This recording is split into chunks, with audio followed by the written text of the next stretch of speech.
Let's check in, Hoop Fam.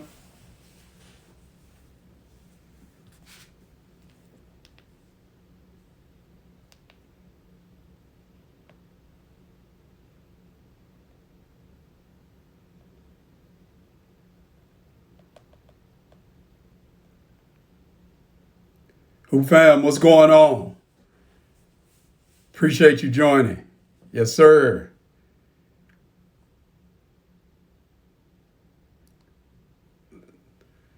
See if we can get a couple more people in before we start. Little impromptu conversation.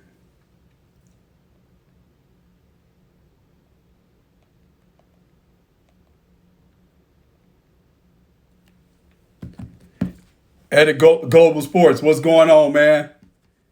Appreciate you joining.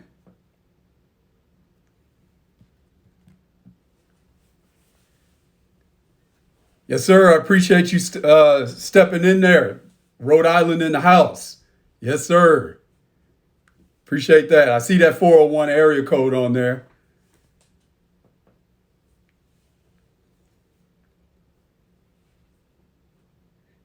Edit Global Sports. I'll do that. I'll send you some pics for sure.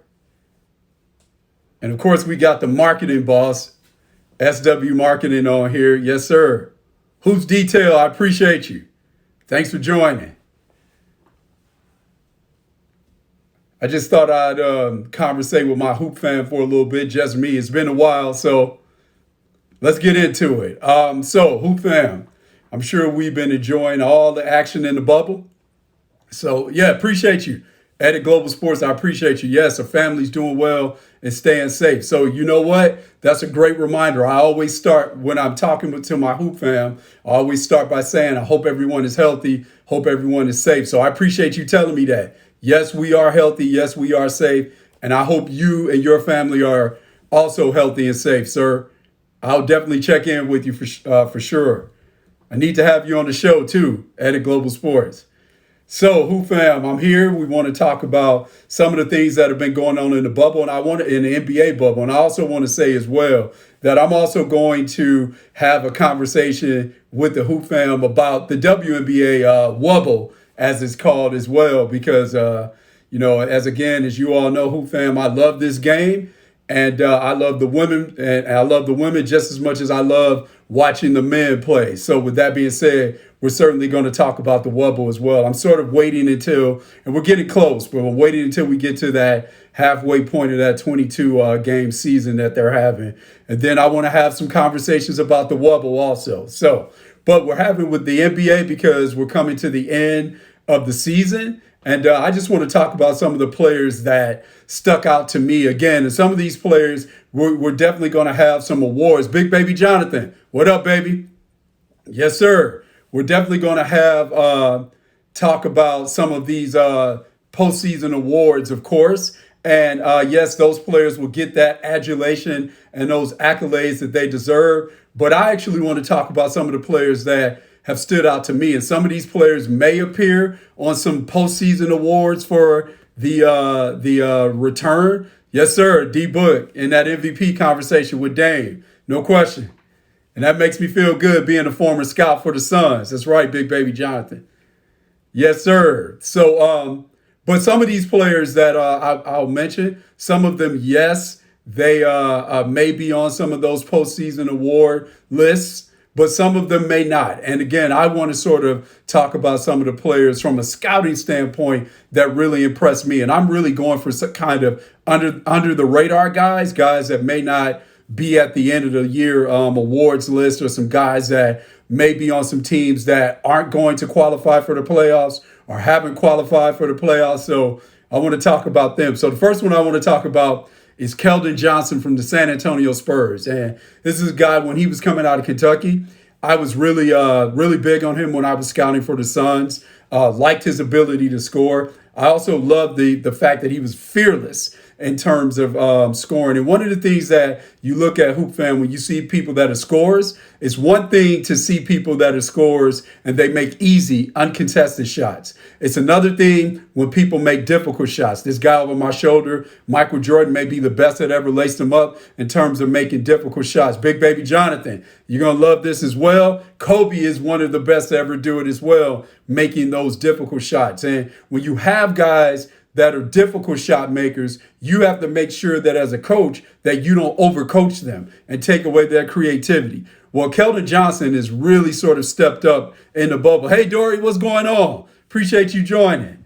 So, yeah, Keldon Johnson has really stepped up in terms of really creating offense for himself, creating offense for others. He's got wide shoulders, really strong, so he's really adept at creating space to be a scorer, scoring in that proverbial phone book that I talk about a lot, being able to score when you're in a crowded space. There are a lot of people around. And those scores are valuable because, again, once you get in the playoffs and the games become half court, you have to have that ability. And Keldon Johnson really sort of started to step up in the bubble here. And he really built himself a platform that he can kind of build off of and leverage as the season starts next year, whenever that may be. But one of the other things he did as well, he actually did two things in the bubble. When I watched some of the games, particularly when I watched the Spurs, he did a great job rebounding the ball.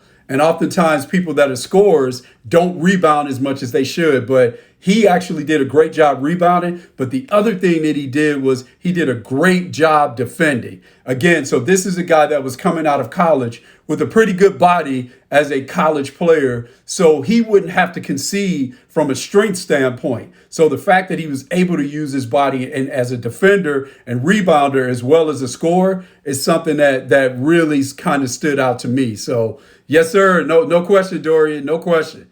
So the second guy I want to talk about actually played last night. And, the Trailblazers and the Nets put on an epic battle as the Blazers were battling for one of those play-in spots with Memphis. And it came down to Memphis, the Blazers, and the Spurs. And I was really interested to see how the Brooklyn Nets were going to play last night, given the fact that their playoff seeding spot was sort of solidified already. But they were actually trying to win the game. And yes, it was a high-scoring game. The scoring in the bubble has been up for everybody, with the exception of the Lakers. They're the only team that the scoring hasn't been up, and they haven't shot at a higher percentage from a conversion standpoint. But no, when I was watching that Brooklyn and Portland game, I was curious to see how Brooklyn would come out. They were trying to win the game. Electives, I appreciate you. Thanks for joining. Had a great show with Vibe again, too.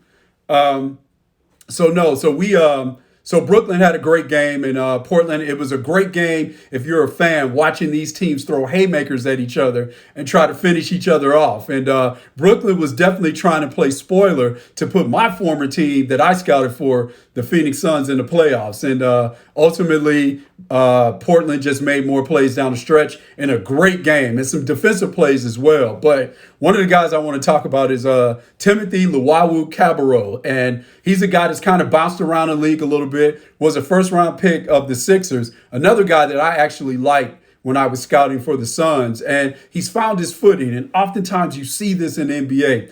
Players just have to find their home.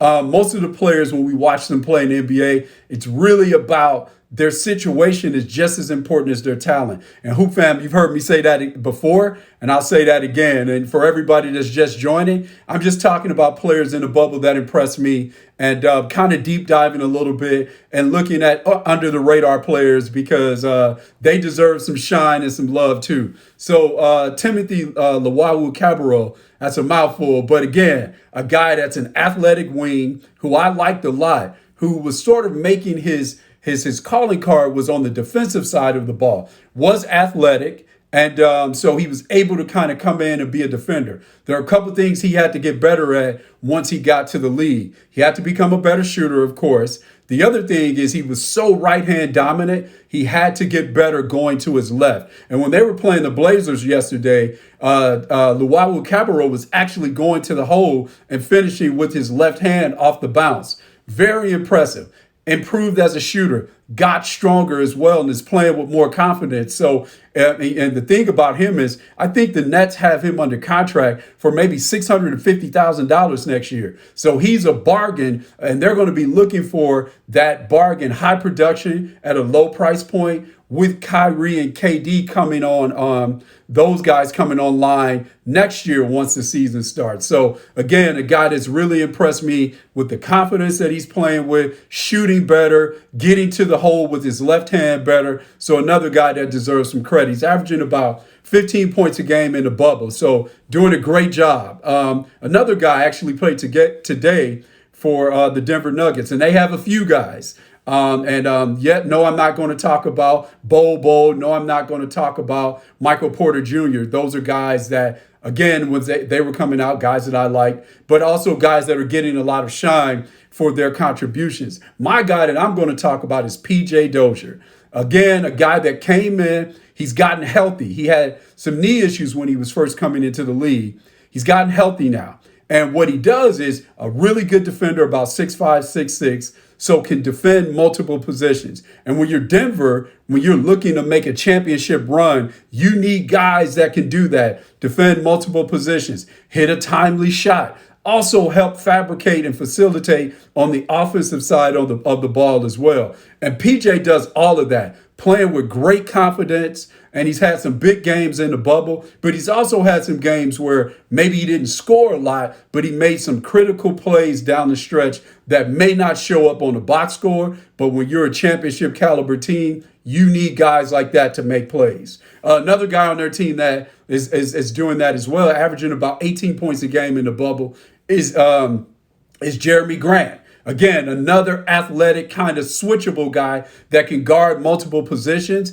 He's starting to shoot the ball better as well. It seems like he's been in the league forever. He was a second-round pick in 2014, but he's only 26 years old. So he's kind of getting into his prime, but very athletic, can guard multiple positions, very active. He can guard small power forwards when you go small. He can also guard on the perimeter. He can guard 2s and 3s. Hitting shots, another guy that if Denver's going to make a run, he adds to the depth that Denver has. And if they're going to make a run, he's a guy that's going to have to contribute a lot as well and playing really well in the bubble. Now, another guy, Darius Bazley from OKC. So again, young guy coming into the league, actually took a year off to prepare, didn't go to college, took a year off to prepare for the draft and was drafted. I think he was drafted 21st overall by the Oklahoma City Thunder, but is playing with a lot more confidence now. And in his last 3 games, he's averaging 22 points and 9 rebounds a game. He got stronger. One of those things and he actually posted some Instagram videos and pictures of him working on his body during the suspension and play that we had. So he took advantage of being off and got stronger, which is one of the things that young guys, rookies have to do when they make that transition into the NBA. He's clearly worked on his skills and improved his shooting, because when you watched him as he was making his ascent as a big-time high school player, one of the things that he needed to get better at was shooting the ball. But a guy that can do a lot of things. He can create off the bounce. He can rebound. He can get to the cup, creating his own shot, but he's a lot more confident in making those jumpers as well. And he, again, being active on and rebounding is just a testament to him getting stronger. So a guy that's really playing well, a guy that pick is paying dividends for Oklahoma City, a guy that's benefiting from having a guy like Chris Paul around. And, he's a guy as well that they will need if they're going to make a run. I think they're opening up with Houston in the first round of the playoffs. Get well, Russell Westbrook. I was really looking forward to seeing that drama. It's going to be great theater if he can get back and play in the first round. And we got Chris Paul and Russell Westbrook competing against each other. Those guys were traded for one another, and they're great players, and they bring a lot of attitude and moxie. So guys that, again, it'll be great theater for the fans. Now, a guy that's going home that's really played well is Thomas Bryant from the Washington Wizards. So I got to give some love to the bigs. I've been talking about a lot of perimeter guys that can do a lot of things on the perimeter. Some of them are actual guards. Some of them are small forwards that can kind of function as guards as well. But I got to give love to a post guy. Thomas Bryant, again, I'll say this. One of the things that always resonated with me in terms of him as a player is a big guy that loves basketball. Oftentimes, when you see a big guy that loves basketball, that love is sort of manifested in how they get in the gym and how much they work. The other thing as well is when you're big and you can't have that proverbial cheat code, and you hear me talking about that a lot, Hoop Fam, you don't necessarily have to love basketball to get paid at it. You can just be big and get paid at it. It's different for me as a point guard. I had to be married to this thing, and I'm still married to this thing. So that's why we're having this conversation, Hoop Fam. But Thomas Bryant, as a player, bringing that energy and bringing that passion as a big, it is so awesome to see. You know, Kevin Garnett, I'm not comparing Thomas Bryant to Kevin Garnett as a player in terms of impact, but Garnett is a guy that was a big that had that proverbial cheat code with size and athleticism, but he loved the game like a guard, and that was, again, manifested in his production. But Thomas Bryant has really improved, getting that opportunity in Washington to really show what he can do with Bradley Beal being out, them being the 9th team from the Eastern Conference, not really having a chance to make the playoffs as an 8 seed, but just getting some of those valuable games when they're playing against some really good teams. And Thomas Bryant has really played well, averaged about 19-9 in the bubble. So what he's giving them as a big is a post presence, but he's given them versatility as well because he's actually improved as a three-point shooter. And you saw this coming when he was in college at Indiana. He started to improve his range and things of that nature. And he's just continued that maturation and that improvement while he was been in the NBA. And really hitting the three very well. So it does a lot for your offense from a versatility standpoint, places a lot of pressure on opposing defenses when you have a big that can also stretch you out and shoot threes. Again, a guy that, now I wouldn't say he's the bounciest guy from an athletic standpoint, but he's going to give you maximum effort. And that's the thing that I like as well. He's going to try to run the floor. He's going to give you everything he has in the effort department. He's also providing, Shad, what's going on? Thomas Bryant is also providing rim protection for Washington as well. So when you have a young guy to go with those perimeter guys that they have in Bradley Beal, and hopefully John Wall comes back healthy, that's a good piece for Washington to have. And then you pair that young guy, Thomas Bryant, playing very well. You paired that with the rookie that they drafted this year that had a promising year, Rui Hachimura. Now you're talking, you're looking at Washington not having some versatility from an offensive standpoint. So yes, they're going to have that perimeter scoring with Beal and Wall, but then when you add Rui and when you also add Thomas Bryant giving you 19-9 in the bubble, once you add that gives them some versatility as well. So things will start to look up in Washington. So good for Thomas Bryant to play well in the bubble, not just take these games like, hey, yeah, I'm just relaxing, actually trying to get it in. And Vibe, what's good, brother? And trying to get it in and using that to build that confidence for next year. Another guy on his team that's playing really well as well. Now I'm going back to guards, Hoop Fam. Jerome Robinson out of Boston College, and he's playing really, really well. Shooting the ball, can be better shooting the ball, but playing with more confidence. And he's averaging about 15 points a game in the bubble in the 8 games that he played in Washington. Wasn't really getting that opportunity when he was with the Clippers because on the perimeter, this team is so stacked with Kawhi. What it do, baby? Yeah. So Kawhi, Paul George, Lou Williams, all those guys, Patrick Beverly, all those guys on the perimeter that the Clippers have. Jerome Robinson wasn't really getting that opportunity. So going to Washington, playing for a team that's trying to rebuild, he got those opportunities and he made the most of them. So again, that a guy that's a really good shooter probably could have averaged more points in the bubble had he been a little more active from 3. But he's playing with more confidence and really having that versatility and creating off the bounce and becoming that 3-level scorer. So a guy that can give Washington some depth off the bench, a guy when Washington goes with multiple configurations and maybe go small, he can play with Wall and Bradley Beal and then Jerome Robinson as well. So again, really encouraging showing for him and looking for more out of him. And then lastly, going back to Portland, let's talk about Gary Trent Jr. Of course, you got Dame doing what he's doing. Dame time is always Dame time. And for anybody that is challenging that, or if anybody is saying something about Dame time, you're saying that because you're trying to generate clickbait. You just want people to click on what you're saying. Or maybe you have an ulterior motive and you're trying to motivate Dame to do something incredible, which he's already doing. This dude is incredible. So we got him. CJ McCollum gave the Blazers a very courageous performance yesterday, playing with a back injury. Of course, Carmelo doing everything that he's doing as well. Great redemption story. Love to see that out of Carmelo. So when you talk about the Blazers, and then you have Yusuf Nurkic as well returning and playing pretty well in the bubble also. So you have all these storylines with the Blazers. But under the radar is Gary Trent, who's giving you about 17 points a game in the bubble.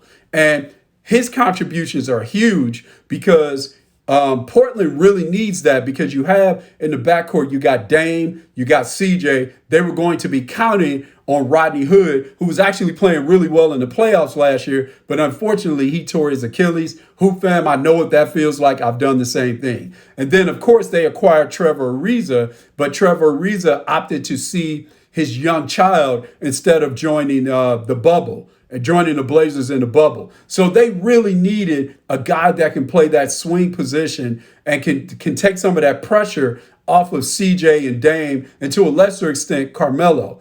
Enter Gary Trent Jr. So a guy that is known as a guy that can shoot the ball as a catch and shoot guy, but you can be known as that, but you got to make those shots, hoop fan. And he is doing that. And he's doing that in critical stages. So this is a guy that's not afraid of the moment. But the other thing that Gary Trent Jr. has done as well, he's diversified from his offering from an offensive standpoint. He's putting the ball on the floor and getting to the bucket as well. So he's making himself, when you're defending him, not only do you have to play him for the shot, you also got to play him for the bounce as well. So shout out to Gary Trent. Keep doing what you're doing. These 8-9 games hopefully we get to between the Blazers and Memphis. Again, great theater for us, hoop fam. We are the ones that are winning. We saw my former team, the Phoenix Suns, make that run and win all 8 of their games. They did everything that they could do.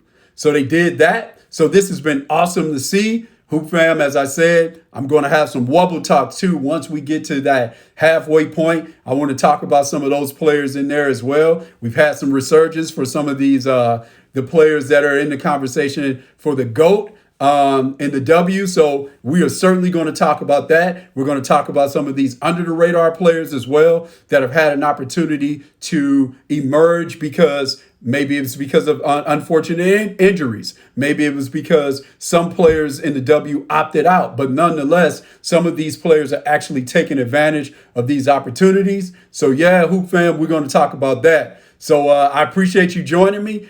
I will be back doing this more often so we can conversate, right? I've been doing a lot of shows with other people, but I want to talk to the Hoop fam exclusively. Good game from a scout, from me to you. Hoop fam, stay healthy, stay safe. Talk to you soon. Appreciate you.